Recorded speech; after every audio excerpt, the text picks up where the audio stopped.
पे आते हैं, आयुर्वेदा की बेसिक प्रिंसिपल्स क्या हैं और ये कैसे वेस्टर्न मेडिसिन से डिफर करता है? देखिए, आयुर्वेदा जो है ना वो एक टाइम टेस्टेड मेडिसिन है। आयुर्वेदा 200-250 साल पुरानी मेडिसिन नहीं है, चिकित्सा प्रणाली नहीं है कि हमारे जहाँ पे अब बहुत सारी चीजें जो हाइपोथेसिस पे चल रही हैं। एलोपैथी जो है वो 200-250 साल पुरानी है। आयुर्वेदा जो है वो 5,000 साल पुरानी है। कोई कहता है, कोई कहता है 9.5 लाख साल पुरानी है, जब हनुमान जी लक्ष्मण जी के लिए संजीवनी लेकर आए।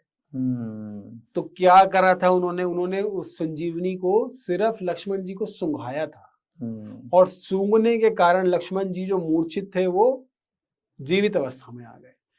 तो क्या है, उनको विश्वास बहुत बड़ी चीज है। बहुत से लोग आते हैं आयुर्वेद में, कब आते हैं? जब सारी तरफ से उनको हार हो जाती है, उनको कुछ नहीं समझ आ रहा होता, क्या करना है, कैसे करना है, एलोपैथिक डॉक्टर्स ने मना कर दिया, कुछ नहीं हो सकता।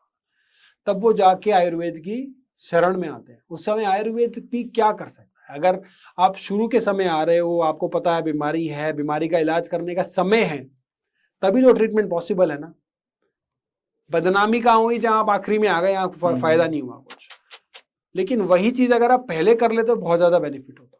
ठीक बात है। चाइना में अगर कोई बीमार होता है तो वो सीधा एलोपैथिक ट्रीटमेंट नहीं कराता, वो पहले चाइनीज ट्रीटमेंट कराता है, चाइनीज मेडिसिन लेता है, उसके बाद जब उसे फायदा नहीं होता तब वो एलोपैथिक में जाता है। हमारे यहाँ पे उल्टा है, पहले एलोपैथी में जाते हैं, फायदा नहीं होता तो फिर उसके बाद इंडियन मेडिसिन में जाते हैं, जिसको ऑल्टरनेट मेडिसिन कहते हैं, जबकि वो ऑल्टरनेट मेडिसिन की श्रेणी में नहीं आता। इतनी पावरफुल है, इतनी सक्षम है कि आने वाले कुछ समय में ये मेन स्ट्रीम में आएगा। सर बेसिक बीमारियां भी होती है ना, जैसे फीवर होता है या फिर कोई और इन्फ्लुएंजा लाइक डिसीज होती है, हमारे घर पे ना बैकअप में मेडिसिन की दुकान लगी होती है पूरी की पूरी। अगर हम बात करेंगे ना, फीवर होता है हमारे को, फीवर के लिए हमारे पास डोलो, क्रूसिन, इस तरह की दवाइयां ना हमारे घर में भरमार लगी होती है। कफ सिरप, सर ये सब बैकअप में रखते हैं हम लोग। हम लोग क्यों भूल जाते हैं कि हमारे पास आयुर्वेद है? हम लोग आयुर्वेद का तरफ क्यों नहीं ध्यान देते हैं? मैं आपसे जानना चाहूंगा कि अगर इस तरह की बीमारी होती है तो आयुर्वेद कितना सक्षम है इनको ठीक करने में?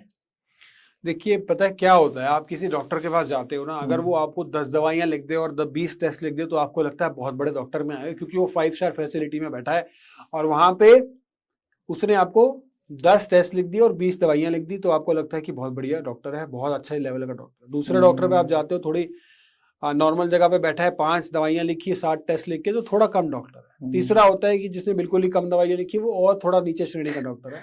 और जो डॉक्टर बिना दवाइयों के ठीक कर दे वो तो मूर्ख है। ये हमारी माइंडसेट है, ये हमारी साइकोलॉजी हो चुकी है। हम ये सब कब मानेंगे? जब कोई गोरा आके बता देगा आयुर्वेद इज द बेस्ट, तब लगेगा हाँ Ayurveda is the best, Ayurveda सबसे बढ़िया। क्योंकि हम वेस्ट को कॉपी करने में लगे हुए हैं, जुड़े हुए हैं कि वेस्ट क्या कर रहा है हम वही कर लें। ये तो है। हम अपनी संस्कृति भूल चुके हैं, हम अपना सब कुछ जो है वो छोड़ के वेस्ट के पीछे लगे हुए, जबकि वेस्ट को इस चीज की समझ आ चुकी है कि किस तरीके से हम एडवांस थे, किस तरीके से आज अमेरिका एक हल्दी जो हम घरों में यूज करते हैं उसको पेटेंट कराने में लगा हुआ है। अगर वो पेटेंट हो गई तो हल्दी हमारे को पता है कितना मुश्किल होगा। तो वो इस चीज की इंपॉर्टेंस समझ चुके हैं। जो हम आम घरों में स्पाइसेस यूज करते हैं ना, वो सारी आयुर्वेदिक दवाइयां हैं। अगर उसी का हम ढंग से यूज करते हैं, सब चीजें करते हैं, तो पहले के लोग इतने बीमार तो नहीं पड़ते थे जितने आज पड़ते हैं। पहले 5 में से 4 लोग जो थे वो स्वस्थ थे, आज 5 में से 4 लोग अस्वस्थ हैं। पहले अगर हम बात करें 100-150 साल पहले की, तो 30-40 करोड़ की आबादी थी, आज 140 करोड़ की आबादी है। उसमें से 5 में से 4 अस्वस्थ हैं, पहले 5 में से 4 स्वस्थ हैं। ठीक बात है सर। पहले के टाइम पे पेट खराब होता था, घर में कहा जाता था तिफरा खा लो, ये सब गोल का छिलका आता था, आज भी आता है, उसको उसको खाने को कहा जाता था।